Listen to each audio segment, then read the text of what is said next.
Si Jesús nos redimió ante el Padre, ¿por qué nacemos con el pecado original? ¿No deberíamos ser concebidos o engendrados ya sin pecado original? Bueno, eso es una pregunta muy sencilla. Ok. Que la contesta San Atanasio, que dice que se redime lo que se asume. Ok. O sea, espérate, ¿qué quiere decir eso? Se va a redimir cuando está uno haciendo o sea, si uno está en ese momento haciendo el acto, ¿no? No. O sea, Jesús redime lo que asumió de nosotros. Lo que tomó de nosotros. Así es. Y Jesús no fue engendrado en María como nosotros. O sea, Jesús, cuando María dice sí, cuando María dice hágase en mí según su palabra, el Espíritu Santo penetra en el vientre de María y con 5 gotas de sangre de ella, o sea, simulando la tierra, forma la humanidad de Jesús. Y cuando esa humanidad está perfectamente formada, o sea, con sus miembros perfectamente definidos, en ese momento el Verbo Eterno se encarna.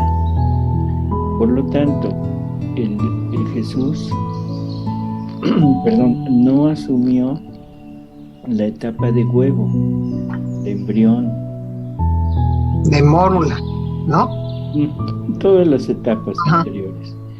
Y entra cuando ya el cuerpecito ya está perfectamente formado, con sus miembros perfectamente ya definidos. Y eso lo podemos catalogar como etapa, pero etapa fetal. Exacto. Eso es lo que nos dice Jesús, que el Espíritu Santo formó en el vientre de María con 5 gotas de su sangre, formó la humanidad de él, y que cuando estuvo perfectamente formada fue cuando él se encarna. O sea, se está repitiendo en el vientre de María, se está repitiendo lo que pasó en el paraíso terrenal. O sea, recordemos que todo fue creado por la palabra de Dios, o sea, por el fiat divino. Y todo lo que él creó salía a la luz del día, o sea, salía ya aquí, pero ya completo, vivo. Las plantas vivas, los animales vivos. No necesitó hacer una segunda acción para darles la vida. Cuando llega el hombre no es producto de una creación igual a lo de todo lo demás. O sea, el hombre no aparece en este mundo por medio de la palabra de Dios. No es Dios diciendo que haya hombres, sino que es la Trinidad, porque dice, hagamos al hombre a nuestra imagen y semejanza. Y Dios hizo al hombre, formó al hombre del barro de la tierra con sus propias manos. O sea, no es la palabra de Dios la que crea al hombre, sino es Dios mismo, la Trinidad, formando. Y el Catecismo de la Iglesia Católica nos aclara que las manos de Dios son el Verbo y el Espíritu Santo. Bueno, entonces cuando ya está formada esa imagen, esa estatua, en ese momento, o sea, Dios insufla y crea la parte espiritual, o sea, crea el alma, crea las 3 potencias del alma, y con un segundo, con una segunda aliento, se infunde él en el hombre para darle vida. ¿Sí? Entonces, aquello que pasó en el paraíso, o sea, Adán no fue concebido como en una mujer, Adán fue formado. Adán recibe la vida directamente por el insuflo, por el aliento de Dios, y Dios poniéndose en él, eso es lo que le da vida al hombre.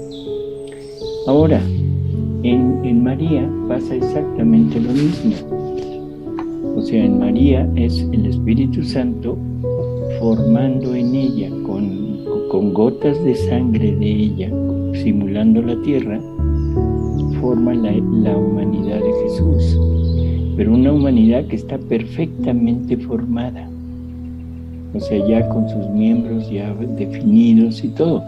Y eso en obstetricia, o sea, en medicina, ya es una etapa de feto, no es una etapa de embrión, no es una etapa de huevo, sino es una etapa de fetal. Por eso es que Jesús no asumió la parte anterior nuestra, que es en el momento de la creación de nuestra alma, que penetra en aquella pequeña celulita que se llama huevo, o sea, y ahí adquiere la mancha de origen. Por eso San Atanasio nos dice que solamente se redime lo que se asume. O sea, esto es una verdad que no podemos refutar. Y esta sería como la explicación de por qué con toda la redención seguimos naciendo en pecado original, porque Jesús no asumió esa etapa. Entonces, doctor, ¿qué pasa desde el primer inicio de la concepción de una criatura hasta los 2 meses y medio, 3, que es cuando ya tiene la etapa fetal? ¿Qué pasa cuando...? No pongas fechas, porque no estamos hablando de tiempo. Ok. Y lo digo por esto, porque el embarazo de María fue de 9 meses. Ok. Si lo pones en tiempo, entonces la etapa fetal sería un embarazo nada más de 7 meses. Sí. No se trata de eso. ¿Sí? Entonces no lo pongas en función de tiempo, ponlo en función de organismo, nada más. Ahora sí, dime. Ahora la otra. No, espérate, ¿qué pasa con qué? No, lo que yo le decía, no, pues ya me dijo todo. O sea, ¿qué es lo que pasaría si nosotros, qué es lo que pasa? ¿Cómo es? O sea, nosotros somos injertados a través del bautismo, ¿no? Entonces, pero ¿qué pasa, por ejemplo, si una mujer, es que tengo que tener a fuerzas el tiempo? Bueno, sí, ya nosotros ponlo, no hay problema. ¿Sí? ¿Qué pasa si una mujer tiene un aborto espontáneo a los 2 meses y medio, casi a los 3? ¿Qué pasa con ese bebé, con esa alma? Un minuto para que sea feto. Por favor, eso no lo pongas así. No. Acuérdate de algo, que es el momento de la muerte. Ok. O sea, el bautismo, que es lo que nos perdona el pecado original, o sea, lo que nos restituye la vida divina en nosotros. Sí. Se nos injerta una pequeña semillita, un germen de vida divina en nosotros, y eso es lo que perdona el pecado, porque no es pecado, es ausencia. Eso, por favor, es otra cosa que necesitamos corregir. No es que yo nazca con pecado original, nazco con la consecuencia del pecado original, y la consecuencia es la ausencia de vida divina y de voluntad divina. Por eso es que el bautismo nos injerta ese germen de vida divina, y eso es lo que me perdona, entre comillas, el pecado original. Ahora ya tengo esa participación de vida divina. Pero ese es el bautismo sacramental. Pero recordemos que hay un bautismo de deseo y un bautismo de sangre, de martirio. Bueno, en el momento de la muerte, un instante antes de morir, la persona, la criatura, no importa si es 1 hora después de haber sido concebido o es a los 80 años, no importa. Jesús se presenta ante esa alma, la rodea de amor, le muestra todo lo que la divinidad ha hecho para el hombre, le muestra lo que la voluntad humana ha hecho, o sea, no lo que esa persona hizo, sino lo que la voluntad humana hizo, y lo dota con una razón adecuada, una razón perfecta, para que pueda entender las cosas como son, no como cree que son. Y en ese momento le pregunta, ¿quieres conmigo? Sí o no. Si esa persona dice sí, eso, aunque no esté bautizada, le vale como bautizo. Es un bautismo de deseo. Y ese es el punto de la pesca que dice Jesús, es la espía de amor en el momento de la muerte. Porque si no fuera así, entonces la condenación de tantísimos niños abortados recaería sobre las madres, sobre los médicos, sobre todas las personas que han estado colaborando con ese aborto. Es un pecado muy grave, sí, pero no implica condenación. Y Dios sería el más injusto de todos los seres, el más injusto, el más reprobable de todos los seres, si condenara a esos niños abortados porque no recibió el bautismo. Claro. ¿De acuerdo? De acuerdo. Nosotros con nuestra voluntad humana estamos siendo puestos a prueba por nuestro Padre para elegir libremente o el amor o el pecado, ¿no? ¿Sí? Sí. Así como la Virgen también tuvo esa prueba, la elección. Pero nosotros con la diferencia de que Dios creó nuestras miserias para que podamos libremente definir cuál elección tomar partiendo de estas miserias, que son las que nos crea el Padre para poder vencerlas o unirnos a estas miserias, ¿cierto o no? Las miserias son creadas como materia prima para las virtudes.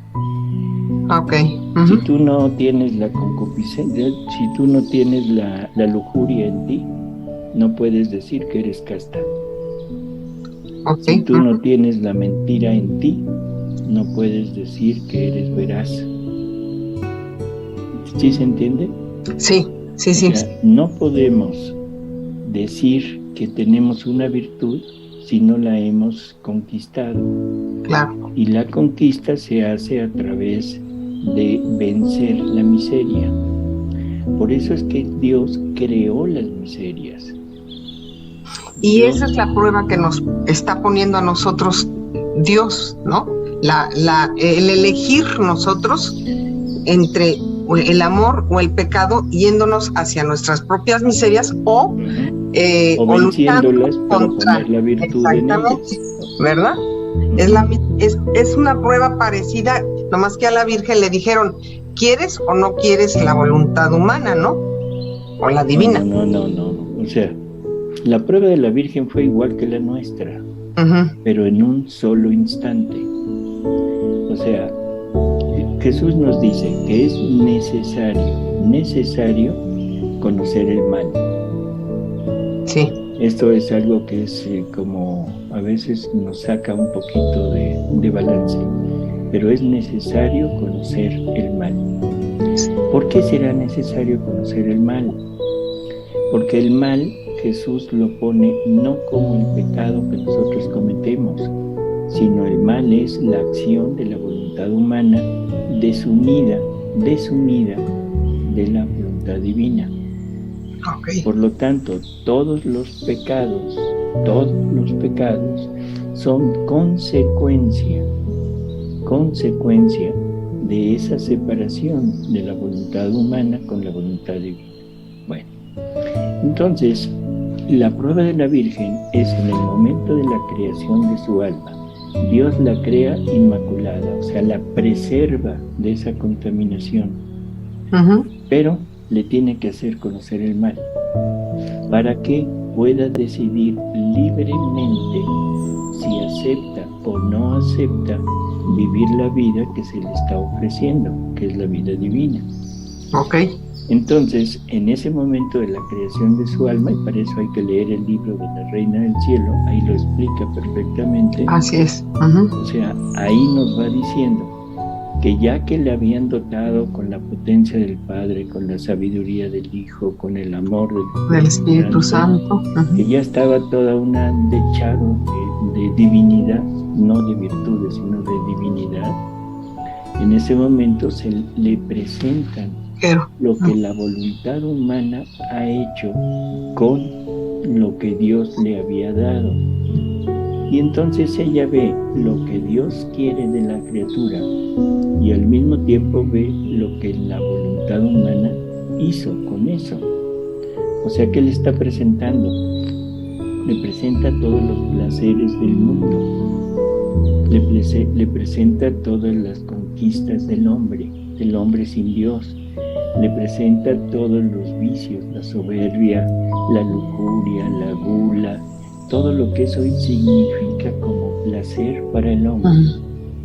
Y eso le va mostrando a María la destrucción de la vida divina en la criatura. Por eso es que cuando ella ve todo aquello, no es que esté viendo su vida, está viendo lo que la voluntad humana puede hacer con lo de Dios. Y en ese momento decide y dice, no quiero conocer para nada mi voluntad. Ahí, en ese momento, María confirma su inmaculadez. María es inmaculada por creación, sí, pero ella confirma esa inmaculadez en el momento que decide permanecer siempre unida a la divina voluntad, siempre unida a Dios. Y ahora, esa prueba ahí en ese momento se extiende a toda su vida. Ya no tiene que estar como nosotros en cada acto luchando.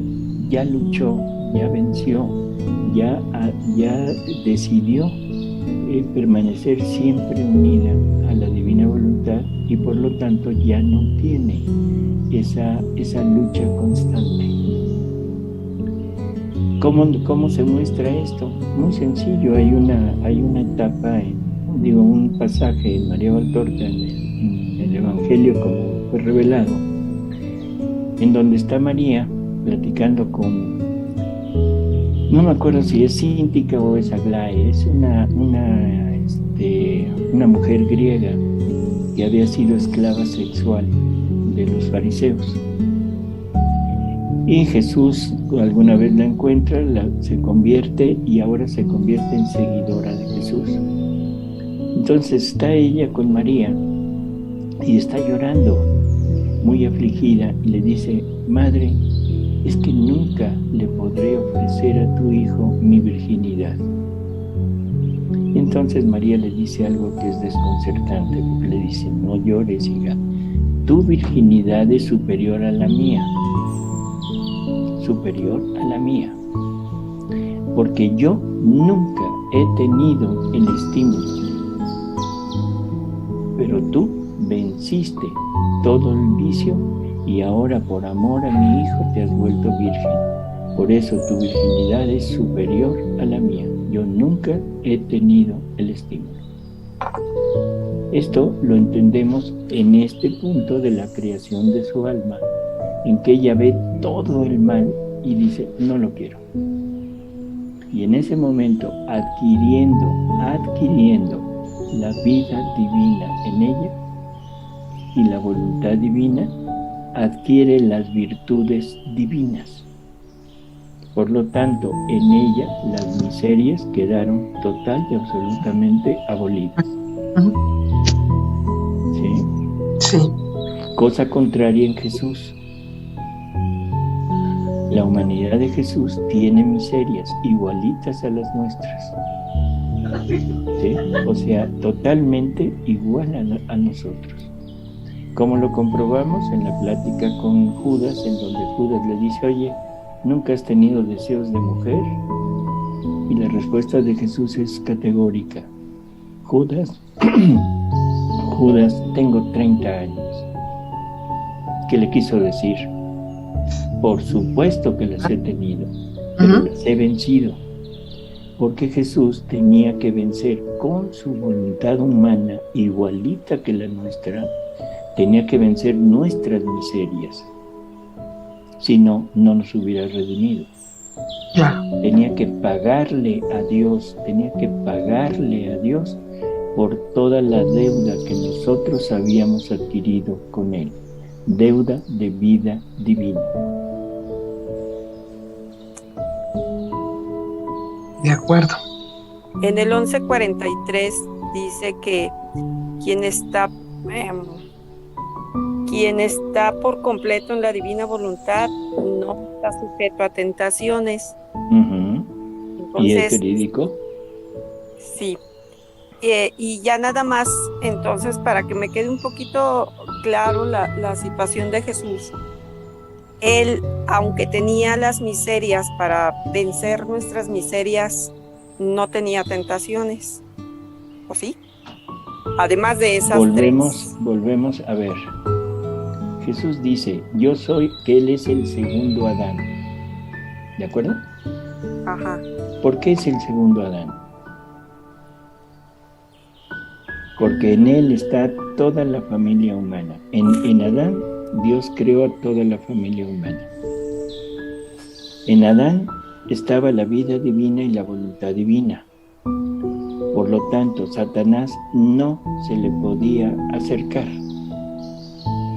¿De acuerdo? Sí. Pero Eva no tenía la voluntad divina, no tenía la vida divina, tenía una santidad de la gracia. Por lo tanto, Satanás se le puede acercar. Y ahora Satanás convence a Eva, seduce a Eva, Eva come el fruto y ahora es Eva quien se acerca a Adán, porque Eva sí se le podía acercar porque compartía con él la naturaleza humana. Lo mismo pasa con Jesús. Satanás no se le puede acercar, pero como Jesús nos asume a todos, nos toma a todos para irnos redimiendo a todos, Satanás sí se puede acercar a nosotros, y esas son las tentaciones que Jesús tiene allá en el monte. La tentación de la mujer, la tentación del hambre, la tentación del poder, de la riqueza. O sea, eso es lo que Satanás le está como mostrando, pero nos lo está mostrando a nosotros, en Él. Y Él tiene que sentir aquello para poder vencer, no en Él, sino en nosotros, todo lo que Satanás está induciéndonos. Entonces, la prueba de nosotros, Jesús ya la pasó. Y eso nos lo dice en los escritos de Luisa. Cuando Luisa le pregunta sobre cuál será la prueba para los hijos de la divina voluntad, ¿qué le dice Jesús? Dice, la prueba de las o no hagas, o sea, de cumplir o no cumplir los mandamientos, de cumplir o no cumplir todo lo que Él nos propuso en el Evangelio. Dice, yo ya la pasé por ellos. Solo nos queda. La única prueba que les reservo es el entrar en mi voluntad sabiendo que de aquí no se sale. No importa que seas la más pecadora de este universo, Rosy. Ah, bueno. Sí, no importa. Pero si en un momento dado conoces que existe Dios, que existe Jesús, que existe la divina voluntad y quieres vivir en ella, te va a pasar lo que le pasó a María Magdalena, que de ser prostituta y una mujer de lo peor, porque lo tenía todo, no lo hacía por necesidad, lo hacía por placer. Pero en el momento que conoce a Jesús, primero se enamora de Él físicamente y quiere tener relaciones con Él físicas. Por eso se le presenta, lo quiere seducir, pero lo que pasa es que Jesús la pone, como decimos aquí en México, barrida y regada, con una predicación donde Jesús habla de la prostitución, donde Jesús habla de esa degeneración del sexo, y esa palabra de Jesús es la que penetra en ella y le estuvo haciendo en su interior hasta que se convierte. Y ahora se convierte de prostituta, de un amor insano, de un amor desviado. Todo ese amor que ella tenía, ahora lo vuelca hacia el amor espiritual, pero hacia Jesús. Y no vuelve a pecar. Lo mismo te pasaría a ti, que eres la peor de las mujeres, perdón, o sea, la peor de las peores, y en ese momento tú, convertida y aceptando esto que Dios te está proponiendo, decides entrar a la divina voluntad, vuelcas todo el amor que tienes hacia los vicios, lo vuelcas hacia Él, y entonces Él te da por pasada la prueba anterior. Y te dice, no te preocupes, yo pasé tu prueba, porque yo vencí todas tus miserias en mi humanidad. ¿De acuerdo? Pero ahora el punto es, no te puedes salir de aquí. Esa decisión es la decisión que deberíamos de tomar. Es la prueba que tenemos que pasar. Así es. Y entonces, por eso es que Satanás puede tentar a Jesús, porque nos está tentando a nosotros en Él, porque Él toma nuestra vida. Sí, me queda muy claro. Muchas gracias, doctor. Salvador, esta prueba se concreta una vez que ya lo entendemos y que lo sabemos, sería concretarse en cada momento, o sea, en cada acto, de escoger, estoy fundida contigo, Señor. Entonces, si me presenta la posibilidad de salirme, pues decir, bueno, tengo todo lo necesario para estar fundida contigo, no tengo por qué estar luchando con esta tentación, o sea, aparta simplemente y digo, y estoy fundida contigo, llamo a la divina voluntad, etcétera, ¿no? Cuando ya entras a la divina voluntad de Cristo, ya no hay necesidad de estar luchando, porque las tentaciones son producidas por el demonio. Entonces el demonio, Jesús nos dice que al alma que vive en su voluntad no hay tentaciones, ¿sí? Entonces ya no hay problema. Por eso es que Él pone como condición para darnos por pasada la prueba el decidir entrar en su voluntad sabiendo que de ahí no se sale. Y luego nos dice algo que también es muy preciso. Dice, yo nunca hago trato con niños que hoy dicen sí y mañana dicen no. Y si nos fijamos, esos somos nosotros. Porque hoy decimos, sí, yo quiero vivir en la divina voluntad, yo. Y a los 5 minutos ya está nuestra voluntad obrando. Ya me salí. O sea, por eso es que es una decisión que lleva tiempo, no es una decisión así espontánea, lleva tiempo.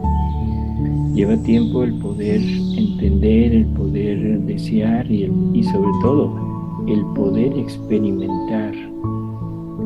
Porque esto de la vida divina hay que experimentarlo.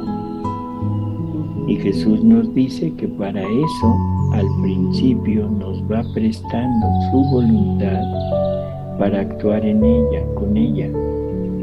Y luego nos la quita y luego nos la vuelve a prestar para que sigamos haciendo actos en ella y luego nos la vuelve a quitar. Y cuando ve que ya estamos decididos, entonces nos confirma el don. O sea, hay que entender que lo que nos está dando es su propia vida y no la puede arriesgar así nada más. Él dice que en la creación del hombre, él jugó un juego de azar. ¿Sí? Se fue a Las Vegas a jugar ruleta y perdió. O sea, perdió porque el hombre le falló. Sin embargo, dice, volveré a jugar. Pero ahora ya no lo hace así nada más, sino tiene que tener la certeza de que el hombre le va a corresponder. Cuando digo hombre, digo género humano, ¿eh? O sea, para quitar un poquito eso del lenguaje inclusivo. Sí. Sí, porque entonces tendríamos que decir genere humane. Las feministas, doctor. Así, entonces cuando digo hombre, digo ser humano, o sea, digo hombre y mujer. Buenas noches, Salvador. Padre, buenas noches. Una pregunta. Entendí que las tentaciones, entendí que a veces en los libros que el mal que puedo sentir era un compartir del dolor de Jesús, como un compartir para entrar en una invitación a reparar. No sé si era exacto. Entendí que a veces el dolor, el sufrimiento, y incluyendo las tentaciones que el hombre puede sentir en su ser, en su carne, lo entendí como una participación del dolor del Hijo de Dios y una invitación con Él a reparar. No sé si me sí, lo que Él nos dice es que de repente sentiremos en nosotros, o sea, el sufrimiento, el dolor, todo lo que le provocó el mal a Jesús. No es que vayamos a sentir la tentación, lo que vamos a sentir es el dolor, el sufrimiento que él siente por esa tentación. Y entonces nos lo hace patente, pero como un dolor por el pecado, no como una sensación de pecar, que sería la tentación. No sé si se entiende la diferencia. Una cosa es sentir el deseo de pecar, y otra cosa es sentir el dolor que el pecado puede inferirle a Jesús. Sí, claro. Porque si no, nos estaría conduciendo o llevando hacia el pecado por medio de la tentación, y no es esa la parte que él está haciendo en nosotros. Porque me llama un poco la atención el hecho de no... Una vez entró en la divina voluntad, llamó la divina voluntad, entonces estoy como, no sé cómo decirle si es la buena palabra, como una anestesia de las tentaciones, ¿no? Uh-huh. Me parece un poco extraordinario, no sé, me cuesta trabajo. Pero sí, es como una anestesia. Jesús dice que la divina voluntad es opio. Es opio para él, sí, o sea, que le mitiga el dolor, pero también es opio para nosotros. O sea, nos deja en una etapa de paz, de tranquilidad, sin sentir nada, ¿no? Y eso es referido a las tentaciones. Pero el dolor de él me lo transmite, me lo comparte, y ahora yo siento el dolor que Jesús sentía por los pecados de nosotros. Siento el dolor que él recibe cuando es rechazado. Siento el dolor que él siente cuando es ofendido. Sí, y eso es distinto. Es este dolor que es como una llamada a reparar. Así es. Así, Señor, te ofenden, yo te alabo, yo te bendigo. No te aman, yo te amo por todos. En fin.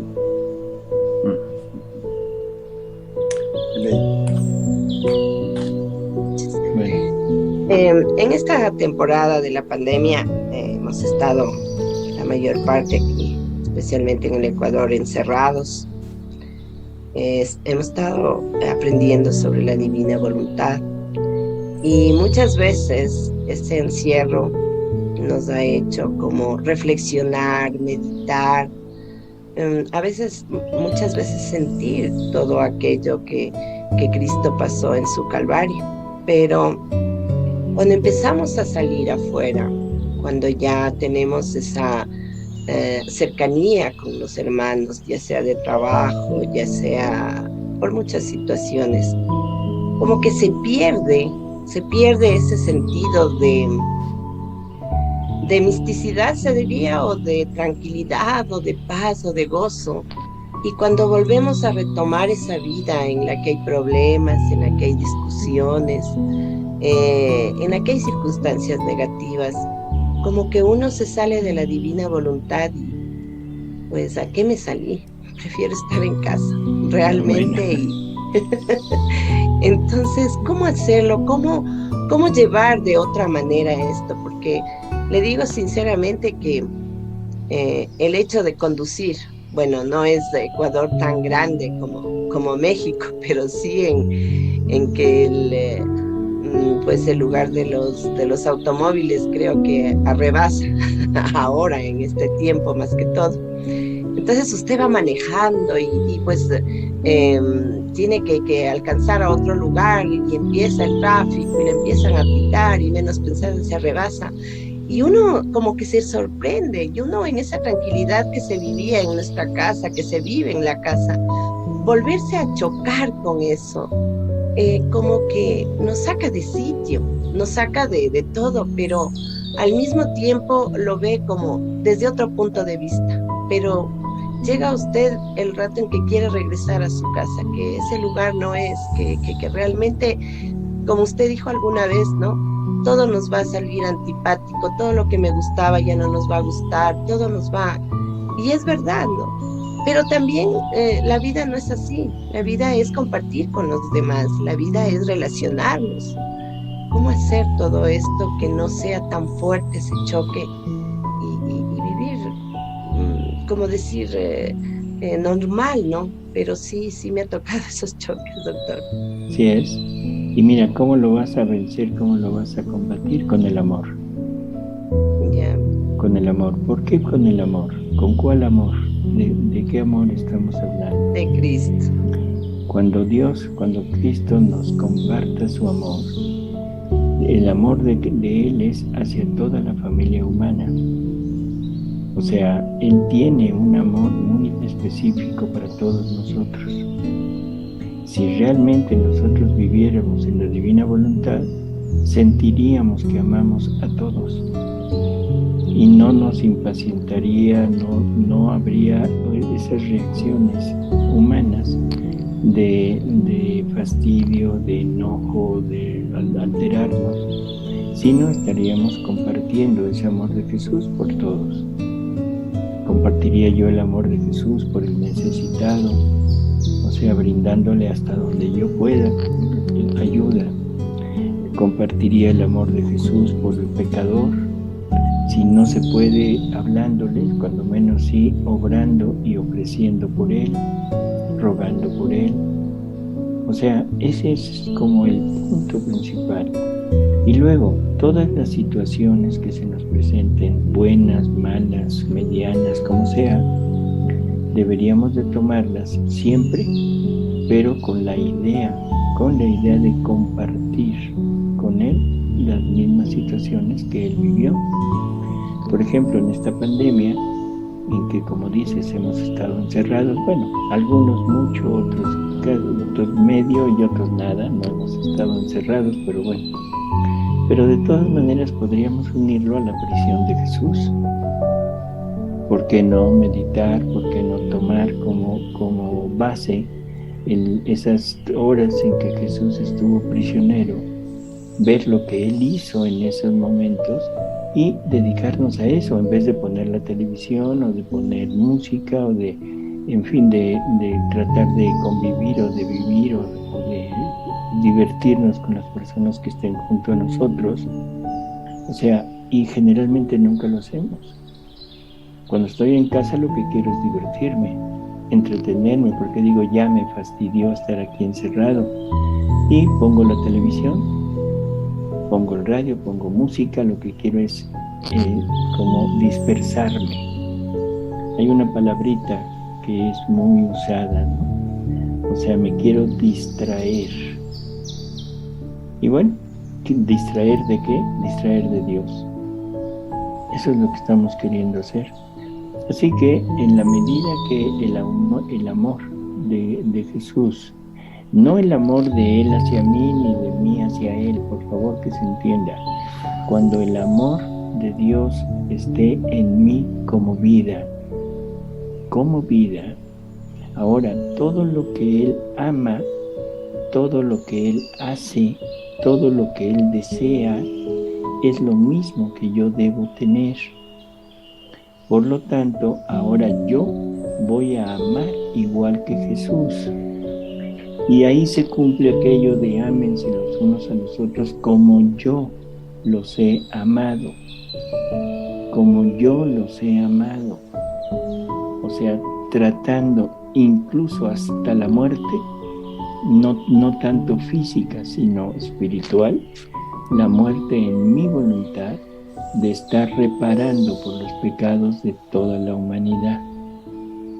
Y eso me va a colocar en un plano donde el encierro me va a ser inmensamente favorable, no por estar aparte del tráfico, no por estar aparte de la convivencia con los demás, sino porque voy a estar usando ese encierro para amar a toda la familia humana y a través de ese amor reparar todo lo que ellos han hecho para amar al Padre con el amor que toda la familia humana debería de haberle dado. No sé si me Es verdad, explico. sí, doctor. Es Sí. verdad, no debemos separar las dos cosas. Y si bien es cierto, pues las separamos. Así es. Vamos y realmente no es así vivir en la divina voluntad. Gracias, doctor.